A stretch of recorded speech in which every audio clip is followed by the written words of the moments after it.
Even though it's the day after Lag Bomer, I'll share some Lag Bomer thoughts with you. Obviously, this year was much different than every other year. I was watching that luck of the Bayana Rebbe and all the dancing. So many people dance, not touching each other, but okay. But you wonder, what's the special Simcha of Lag Bomer? 24,000 Talmidim of Rabbi Akiva died in 33 days, whatever they were, sometime between Sukkot, Pesach, and Shavuos. It means there was about, they didn't die on Shabbos Yontif, so there was about 1,000 people, 1,000 Levayas a day. They didn't die in Lag Bomer. Either they stopped dying, or they didn't die at all, or they didn't die in Lag Bomer and they died afterwards. So it's a celebration. It's a terrible thing happened, and it stopped. Okay, you know, Rabbi Granofsky used to say that you go to camps in the summer.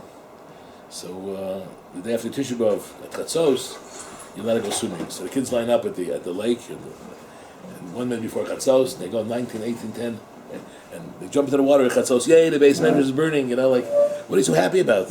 Okay, the Avelis is over, but you're not happy. So what are you so happy about Lag Bomer? And it's the yurtzeit of Rishon Bar Yochai. So what? It's the yurtzeit. So many years I thought about an idea. Rabbi Akiva was the source of all the Torah Shabbat that we have. He loses 24,000 Talmidim. He wasn't a young man at the time. I'm not sure how old he was. 80, 90 years old at the time. 24,000 Talmidim. You have all your Talmidim die at a certain time. The natural reaction of a person might be, you know, Baruch Shalom, I try my best. I had Talmidim. I tried to teach. I want to make sure the Torah Shabbat is going to be continued. And you kill them all. What am I supposed to do? You don't want it. You weren't happy with me. And you hang up your hat, your Hamburg, if you're Rosh Hashanah, hang up your Hamburg, and you say, okay, I tried, I'm not going to do it. What did Rabbi Akiva do? He says, okay, I have to get Talmidim. I have to make sure the Torah Shabbat goes on. And he gets 5 new Talmidim. Maybe Adorim, whatever that means. The south, he gets 5 new Talmidim. And it seems that the least of them was Reb Shimon Bar Yochai. You see a very important idea here. You never give up. No matter what happens. You can't say, I tried my best. I tried my best. You didn't finish. You're still going to have Talmidim. And all the Torah Shabbat that we have today is from those 5 Talmidim. I mean, that's what a part of the Avelis is. If you would have 24,000 Talmidim, how much more would there have been? But all the Torah Shabbat we have today, and the Zohar from Rabbi Shimon Bar Yochai, if you would have given up, we would have lost it. And that's the beauty of Lag Bomer, is the sign that you don't give up. You continue. It can be hard. It can be rough. You can say, well, Min Shemayim, it's a siman. It's not a siman. Nobody knows how to read the heavenly signals, so it's not a siman. And the Musar here we have to realize is that things happen in lives. Many things happen, but we got to move on. You got to do what's right. You can't just give up. You can't just say, well, I tried my best. Did you really try your best? Whatever Hashem's cheshbon in for killing 24,000 Talmidim, can you teach more Talmidim? He didn't blame himself either. He didn't say it's my fault, right? He didn't say that either. He said, okay, 25,000 Talmidim, Hashem did it for whatever reason he had. No noble covet said was that, whatever that might mean. I'll tell you a pshat. I heard just a cute pshat, but he continued. As soon as you see pshat, I just heard him. I will tell you that no lo covet. What does it mean no covet zebazem? So I heard from a nice pshat. They were nice to each other. It doesn't say they weren't nice to each other. Lo no covet was zebazem. So I heard a pshat that they didn't want covet. No, people Talmidei Chacham don't want covet. I don't like covet. So I look at you when you say you don't like covet. So why should I give you covet? You don't like it, and so that's why they didn't call each other covet. You see from there that even though you might not know covet, if my job is to give you covet, I have to give you covet. That's what it is. You covet a Torah. There's covet a Torah over here, and that's might be the message. Lag Bomer is that we can continue no matter what happens. We can move on, and it's a tremendous simcha, and it keeps going to be a simcha. And Rishon Bar Yochai is the sign for us that you can continue like this. He had a rough life with Rishon Bar Yochai also. You know that he hides from the Romans for 12 years in a cave. And in the cave, they used to bury themselves in the sand because they wanted to use their clothes for davening. And you can't change your clothes for 12 years; they run out, they wear out. So they used to learn a whole day in the sand, and they daven in their clothes. So it's an unbelievable thing that he was able to do that. You know, like we have a quarantine over here because of the coronavirus. It's too much for us. Imagine 24,000, 12 years you're in a cave, and there's no real food. There was a carob tree and there's water rolling. That was what they ate. Okay, so whatever we can complain about, Rabbi Shimon Bar Yochai could complain much more. And in the meantime, he was able to learn and develop a Zohar in those years. So we should be able to, from all these things that we hear on these days, we should be able to be inspired a little bit. What's our job? What can we do? If he, under those circumstances, did what he had to do, what do we have to do? The second parsha in Lane, the Chukosai, is really the parsha of the Tochacha.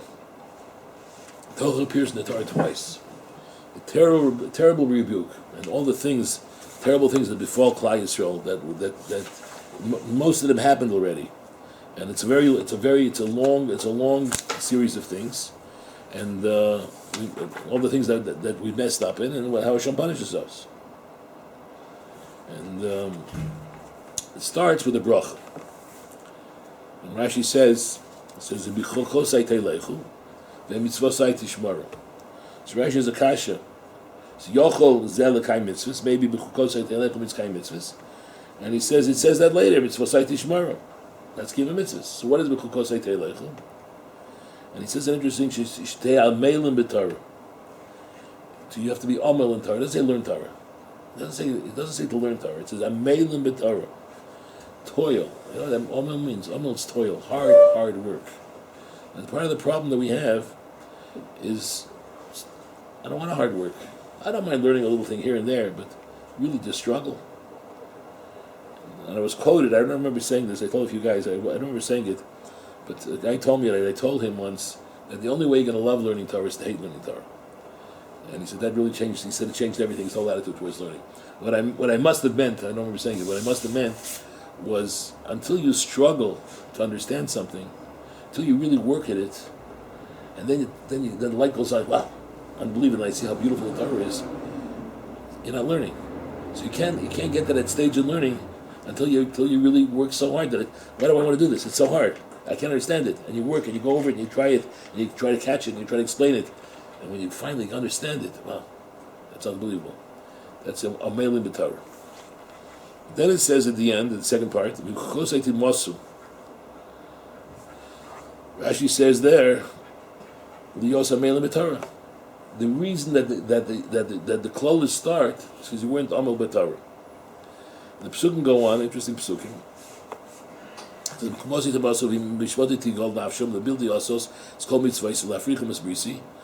So Rashi says an interesting thing. Rashi says,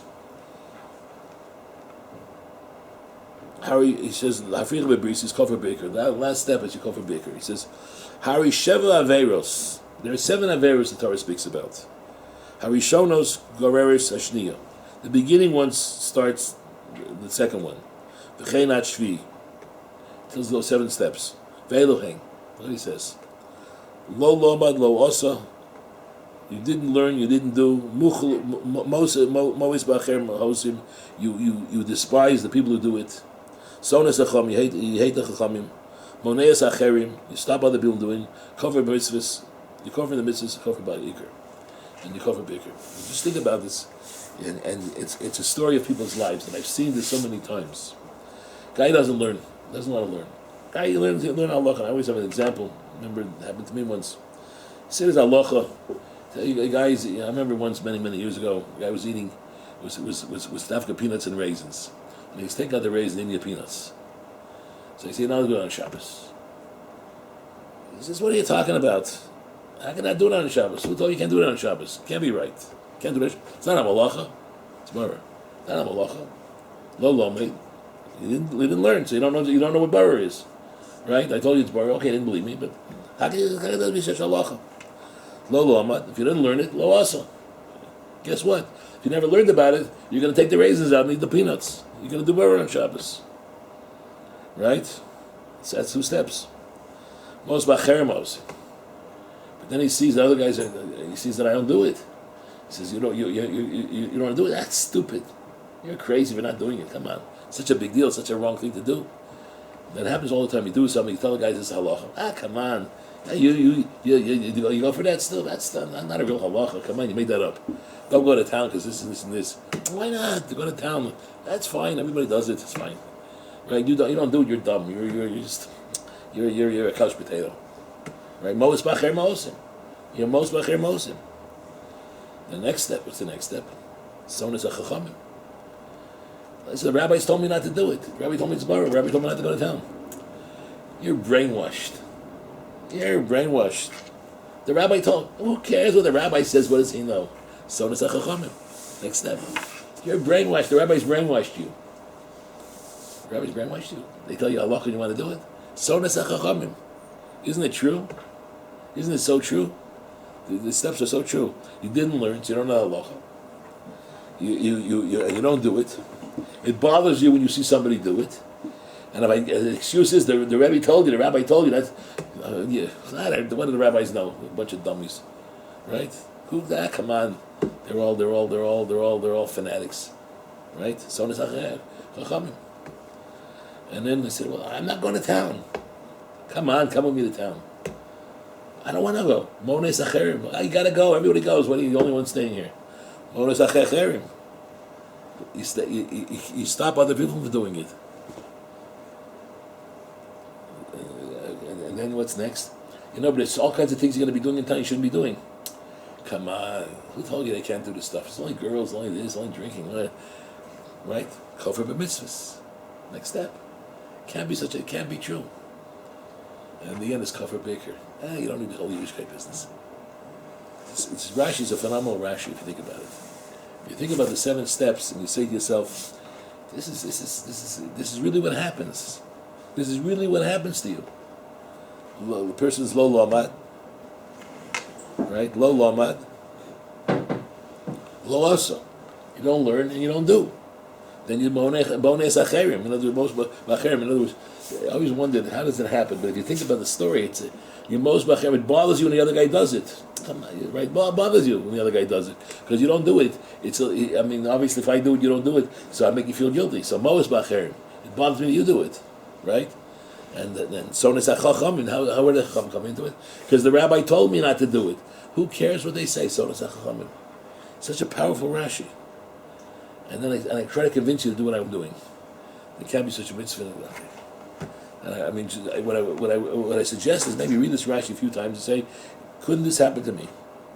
And I always say, one of the problems coming to yeshiva for a year or 2 or 3 is when you go back and you meet some of your friends, they didn't really have this experience, and they didn't really make the steps that you made. And they're your friends, and you'll tell them what happened to you. They'll go through those 7 steps. How is it going to affect you? They'll go through those 7 steps. They'll try to convince you that you're brainwashed, you're dumb, you're crazy. What are you doing? All kinds of other stuff.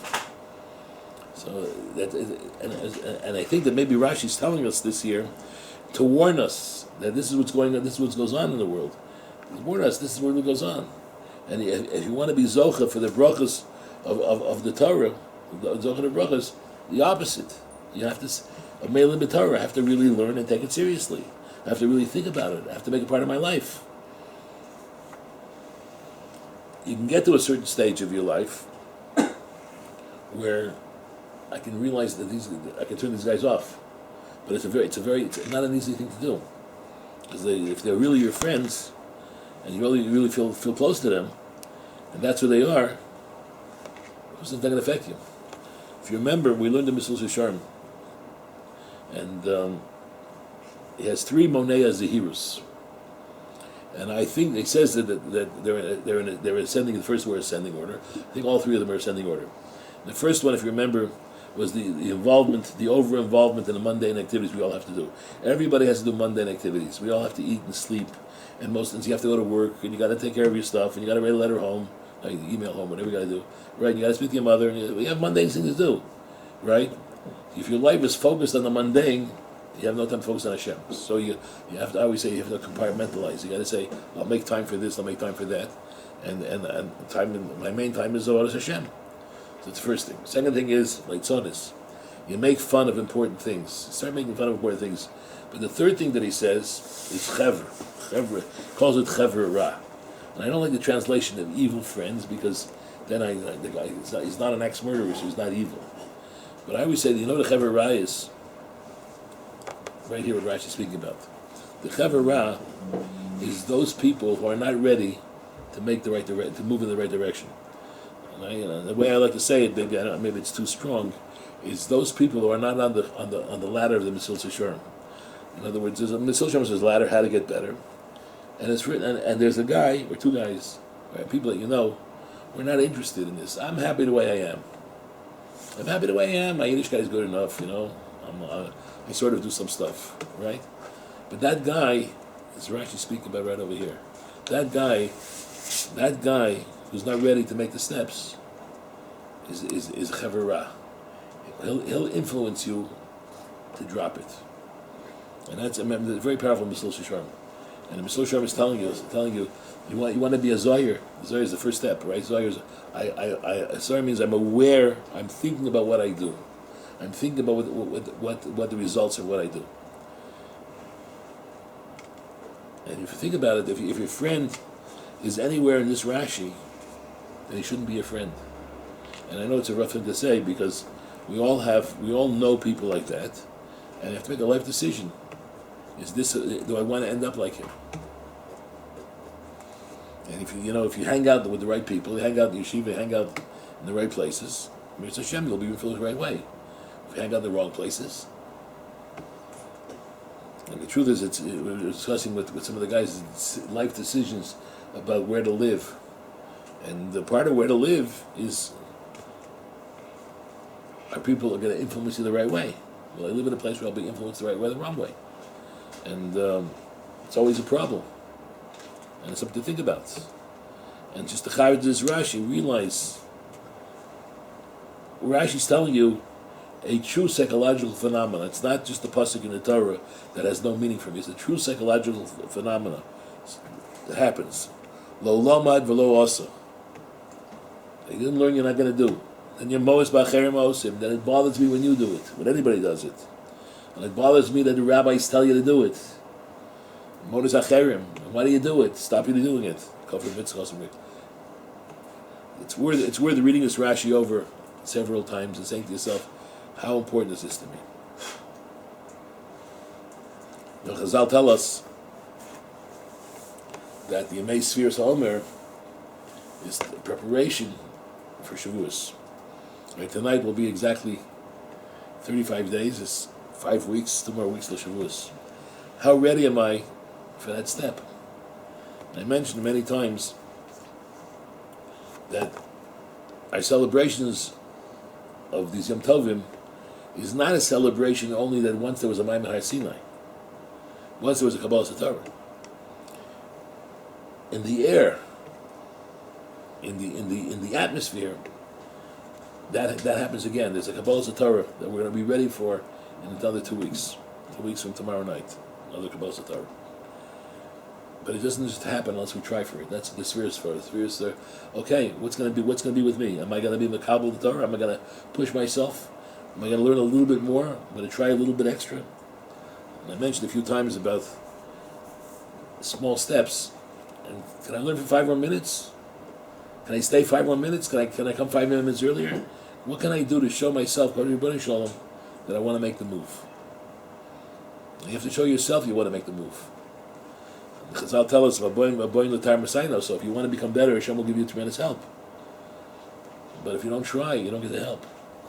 If you don't do the first step, Hashem doesn't come there. A bullet tire, somebody who wants to be tar, but what did you do to make yourself tar? What did you do? What movement did you make? Kabbalas Torah in 2 weeks. What did I do for Kabbalas Torah? I always say, it's funny how the year is built. We start with the Yom L'Royim, and we end with Kabbalas Torah. It should be the other way. Start with Kabbalas Torah, then Kabbalas Torah, and then you're ready for the Yom L'Royim.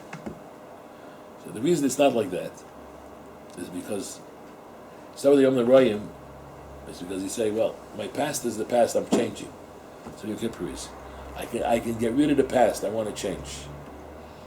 Once you make the change, you can stay, I'm going to step by step get towards to Kabbalas Torah. You got to make the steps and make the decisions. It's Yomelim B'Torah. It's very powerful. You got to do the mitzvahs, of course. Mitzvahs to Shmara, right? And Rashi even says, "Amelim B'Torah al Manasli Shmar L'Chayim." What is my mailers for? Because when I learn about it, I'm going to do it. I'm going to try to change it. I'm going to make myself that person. So, but I got to be Amel. And part of our problem, especially in today's society, is nobody wants to work too hard. And the Torah is telling you that's what it's all about. You want all these brachas, beautiful brachas. Geshem B'itom, see the Lechem Esadayish, right? Shalom Ba'aretz, beautiful brachas, right? All kinds of things that we need in our lives. Yichatim Yoshan Noshon, right? I'll be with you, right? In Lo Sishmo, the other one is, if you're not going to be Yomel B'Torah, you're going to go through these seven steps. The 7 steps don't happen like overnight, but they're going to happen. Each one of us has to make a decision. Where I want to be, where I want to go.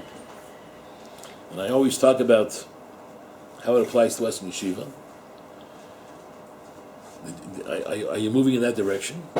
And it's true in general in life. You know, you leave the yeshiva one day. What are you going to do in life? Are you moving in the direction? Are you just happy to be what you are? Okay, I'm good enough. I keep Shabbos sort of. I try to do the mitzvahs. Some of them I do, some I don't. In America, I imagine, I hope, I heard a thing, I'll close with this, I heard an interesting thing from Rabbi Jacobson. He told this story, and he applied it to our times. He told the story of a chaplain, Second World War, a Jewish chaplain, was there when they liberated Auschwitz. And he sees somebody from Auschwitz that was crying. No, he was crying his eyes out. And he went to him, he said, "Why are you crying? You lost your family, you lost your..." He said, I did that, but I'm not crying over that. Said, "Why are you crying?" He says, "I'm crying for a different reason totally. Well, for everything you lost, everything, for the 4 years you were in Auschwitz, how you suffered." He says, "You can't imagine how I suffered, and there's not enough crying for the suffering that I had, but that's not why I'm crying." So why are you crying? Because he says, you can't imagine how much we suffered over here. We had no food, we worked, overworked, we hardly slept. We look how thin I am. I'm just bones." And I said, "This is the worst. It couldn't get any worse than this." And I was sure that at the end of this, Mashiach had to come, because it can't get worse than this. And instead of Mashiach was the Russians that came and liberated the camp. So I'm crying that I expected Mashiach to come, and he didn't come. So Rabbi Jacobson said, it's true about us also. It's a crazy time, this corona business. In America, it's much worse. You can't even go to a shul. But it's a crazy time. No buses on Friday and this and that. You can't do anything. And they can't get you invited for Shabbos to anybody. It's a problem. And in America, it's worse. Right? You can't do anything. You're limited what you're allowed to do. And if this thing passes, and at least we don't change, we're not a little bit better. When we get into a shul, we don't take the shul more seriously. And true in America especially, they're going to walk into a shul, and I still talk during davening, and I still come late. So what did this whole crazy thing do for you? There has to be a change. And Mitzvah Hashem, we'll take our time in Eretz Yisrael seriously. We'll take this whole era of the coronavirus seriously. We'll take this coming Parsha seriously. If you just look at the translation of all the klolos that, and they all happened to us already. Everything the Torah describes is going to happen happened. So we're Mekayim the Parsha, we're Mekayim all the klolos, we're Mekayim. Now it's time for us to Mekayim the brachas. Get the brachas of the Parsha. The brachas only come if we put into it, if we're Amelim B'Torah. And Amelim B'Torah means to really work in it and to really want to. And as long as we don't want to, it won't happen. So the first thing we have to do is tell ourselves that, you know what? I have the goal. I want to get there. I want to be on the Mesilas Yesharim's ladder. I want to be a little bit better. Okay, I always say baby steps. Let's take baby steps. But let's take those steps. Let's think of, how am I going to be a little bit better? One baby step better. What can I do a little bit better? Can I learn a little bit more? Can I daven a little bit better? Can I try a little bit harder? Can I be a little nicer to my friends? Something to think about in yeshiva, right? And yeshiva is the greatest time for chesed. Can I grab an opportunity for chesed that I wouldn't have thought about? So many things we could do. And it's all in your hands. Time is passing. I don't know how we're going to end this month this year exactly. Guys going to leave, but the time is passing, and grab what you can. And not everybody's here, and okay, some guys care less. But those of you who are here who care have to say, okay, I want to do it. I want to make it. The Mitzvah Hashem, I've seen it. The Torah tells us, also. If I want to get there, Hashem will get me there. If I want to make it that much better, Hashem will get you there much beyond you could imagine. You'll never become a Talmid Chacham. Who says? Well, it's so much to do, so much to learn. You know what? Learn a little bit better today, and learn a little bit better tomorrow, and little by little you'll become much better. And I don't know if you'll ever become Rabbi Granofsky or become Rabbi Yashiv, but you know what? You could be a level of a Talmid Chacham, a level of somebody better. If you don't ever take that step, you don't ever push yourself that much, you'll never get there. Mitzvah Hashem, each one of us, including myself, I always give a to myself first, is let's do it. Let's take that extra step. Let's move in that direction. Let's do it. And I guaranteed, because the Torah guarantees it. All the time, Messiah. So if you make that step, you'll have such Yad Shmai that you can't even believe. But you got to make that step. Hashem will help us to make that step. We'll Kabbalah the Torah in 2 weeks, and the Torah will stay with us the rest of our lives.